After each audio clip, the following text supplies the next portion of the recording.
the new chapter of relations between Afghanistan, US, and the rest of our allies in general, and about his trip to his visit to DC in particular.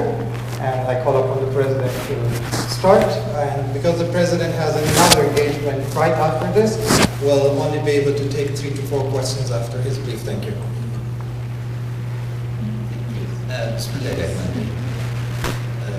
First of all, let me pay tribute to those Americans who paid the ultimate sacrifice in Afghanistan. The exact number is 2,448. Women in uniform who during the last 20 years have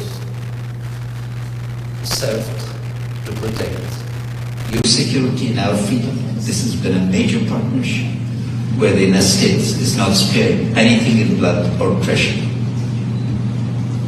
Second, President Biden's decision is a transformational decision that is going to have consequential results both for the people of Afghanistan, for the people of the United States, in the region. We respect this decision. In our VA, are fully satisfied that this decision has been taken in the spirit in which it's offered, which is not abandonment of Afghanistan, but a new chapter in our relationship.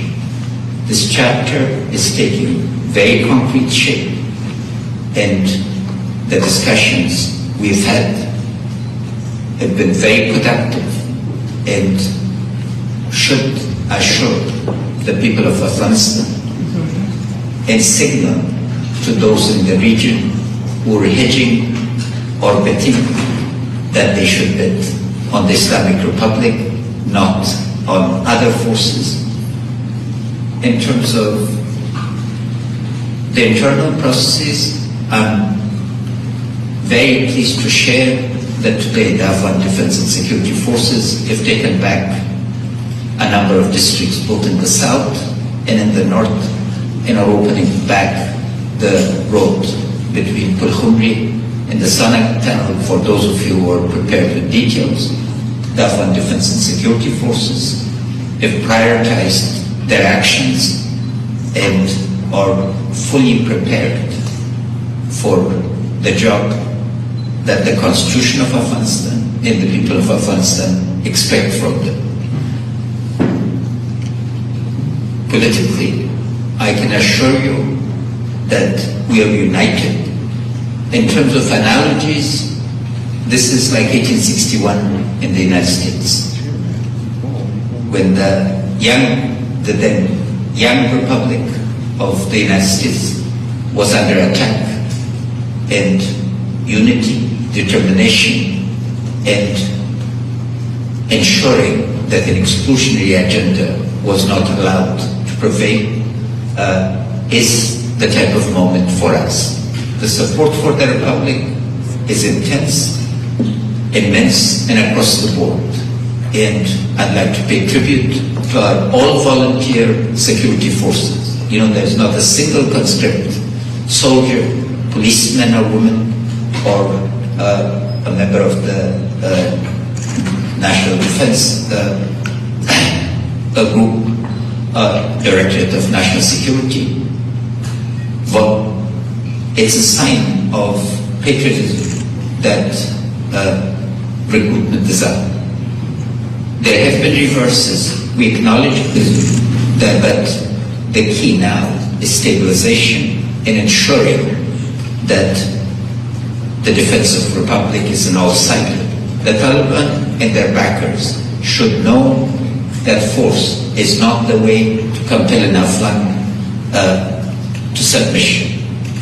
We still call on them to have a ceasefire and to engage in a political process, because a political settlement is the ultimate mechanism of ending a war. As Lincoln said, the best way of treating an enemy is turning him into a friend. I hope that they will see that compelling logic, but should they decide otherwise, they will face a ready nation. I'd be delighted to answer the question. Mr. Omar, if you can make sure. Thank you. The first question, Joshua Rippolo from CNN. Wait for the mic. Joshua? Can you give him the mic, please?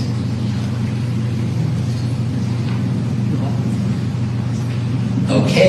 I didn't know my name was down, but what is the single greatest challenge right now? And did you make any progress or make any headway with your visit with the president?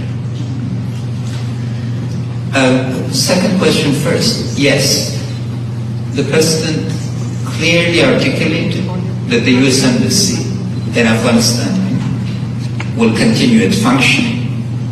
That support of over $3 billion for the Afghan security and defense forces has been requested. That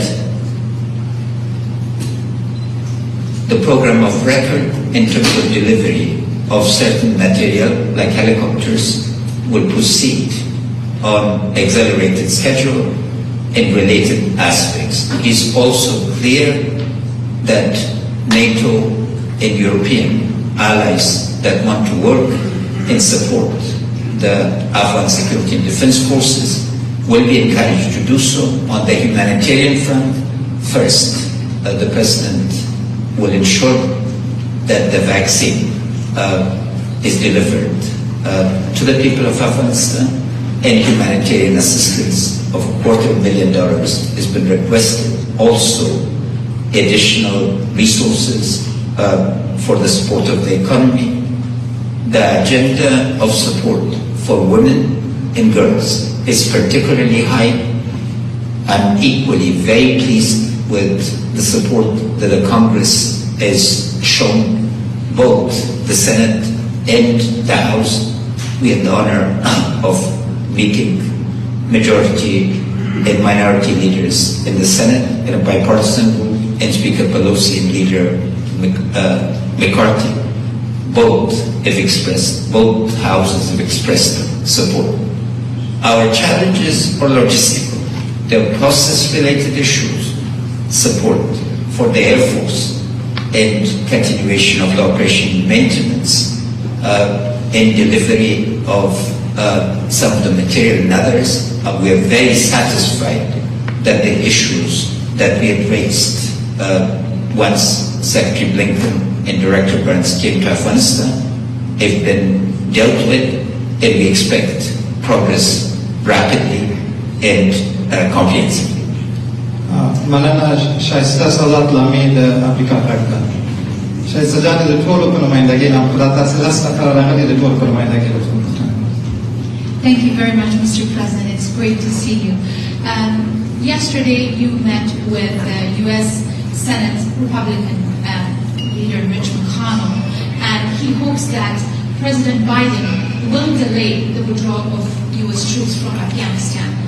Was that brought up during your today's meeting? No. The decision of the President has been taken on the basis of very significant national consultation and deliberation. This is a sovereign U.S. decision. We respect that decision. Our course is to manage the consequences and to ensure that the people of Afghanistan rise to the challenge.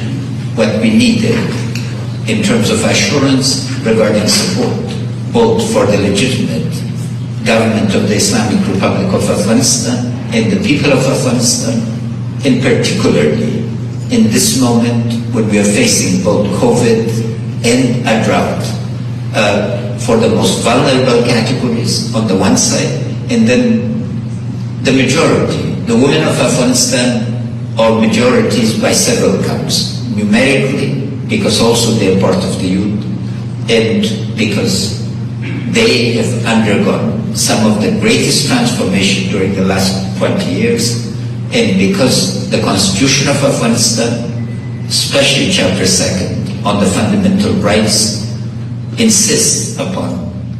The greatest joy of my day is this was prior to the third wave of COVID, is when young group of girls come.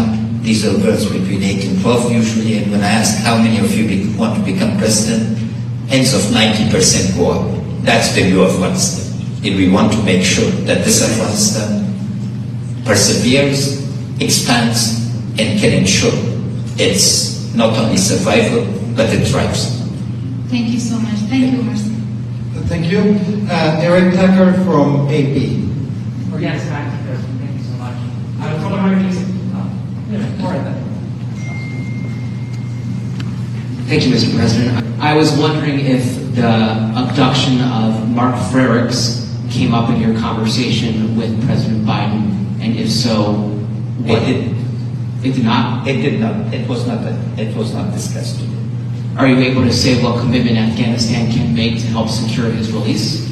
Any American citizen would be our concern, and we will do everything within our power to make sure that we help. Thank you. مننه. آقای نوری از تلویزیون ملی.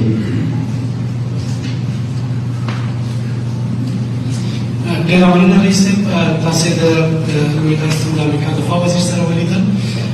مشخصا د دوی ژمنې د افغان امنیتي او دفاعي ځواکونو د تمویل او تجهیز په برخه کې څه وې، په ځانګړې توګه د هوایي ځواک په برخه کې، او د ولسمشر بایدن سره مو په ناسته کې د دواړو هېوادونو ترمنځ د نوي فصل په لړ کې مشخصا د ولسمشر بایدن ژمنې څه وې؟ بسم الله الرحمن الرحیم. لومړی پیغام د افغانستان ستر ولس او د افغانستان پیاوړي امنیتي او دفاعي ځواکونو ته دا ده چې نن تاسو په سپینې ماڼۍ کې ټینګ ملاتړ او یو دوست لرئ. منې چې ولسمشر بایدن پوښتنه وکړه چې څه غواړې، ما ویلې د افغانستان ولس یو دوست په سپینې ماڼۍ کې غواړي، یو ملګری. ویلې دا ملګری لرئ، دې باندې اعتماد ولرئ، او زه په دې باندې باور لرم چې ولسمشر د امریکې خپلې ژمنې ته د افغانستان د ثبات او هوسایۍ دپاره به دوام ورکړي. مشخصه توګه 3.3 میلیارده ډالر د کانګرس د امریکې د محترم ولسمشر لخوا او د ادارې لخوا له کانګرس نه غوښتنه شوې، او کانګرس کې نن موږ ته ډاډ راکړل شو چې دې برخه کې به ګامونه اوچت ګامونه په زر توګه په بیړه اخیستل کېږي. دویم د محترم د دفاع وزیر ځینې ژمنې د تجهیزاتو په باره کې وې چې تفصیل ته ضرورت نشته، اما موږ ځواکو ته به دا ډېر خاص پیغام وي چې زر تر زره انشاءالله تعالی هغه ضرورت چې دوی د هوایي برخه کې لري به ترسره کېږي. همدارنګه راتلونکي میاشتو کې تر څه بینالمللي قواوو ووځي، هغه قراردادیان چې د هوایي قواوو د تامین د حفظ المراقبت په برخه کې مسئولیت درلوده، دې ته به دوام ورکړي. پس له هغه نه به تدابیر هم د مملکت په منځ کې او باندې ونیول شي. د سمبولیک له نظر نه زښته ډېره مهمه ده چې ولسمشر بایدن بیا خاص زور په دې واچوو چې د امریکې سفارت په افغانستان کې دوام ورکوي او استازیتوب وکړي د هوایي اډې د امنیت دپاره له ترکانو سره او نورو ممالکو سره مشوره شوې، او انشاءالله تعالی زر به نتیجې ته رسېږي. اصلي خبره هم ساده ده. آیا امریکا افغانستان خوشي کوي یا امریکې سره یا افغانستان سره د یو نوي فصل په برخه کې به دوست، ملاتړ او همپیمان اوسي؟ او ځواب د دې پوښتنې په قطعي توګه مثبته ده، او زه باورمند یم چې دا سفر یو بریالی سفر د جناب سادي صاحب نه، محب صاحب نه، ډاکټر صاحب عبدالله نه او نورو احمد صاحب نه، بیګ صاحب نه، سفیره صاحب نه، دلته او ټولو نورو همکارانو نه چې تشریف راوړل.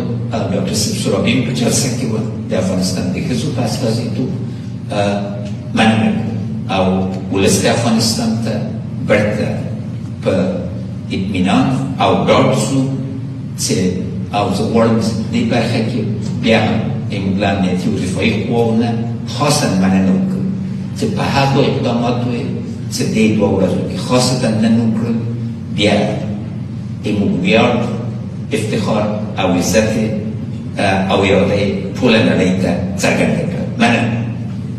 بخیر اوسئ. Thank you.